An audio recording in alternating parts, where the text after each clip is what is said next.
తెల్లవారే వెలుగు రేఖలా పచ్చ పచ్చ పచ్చి మట్టి బొమ్మలా అల్లి బిల్లి వెన్న పాల నురగలా అచ్చ తెలుగు ఇంటి పూల కొమ్మలా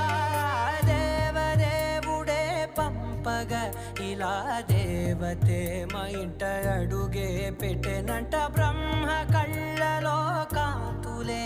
మా అమ్మలా మా కోసం మళ్ళీ లాలి పాడేనంట.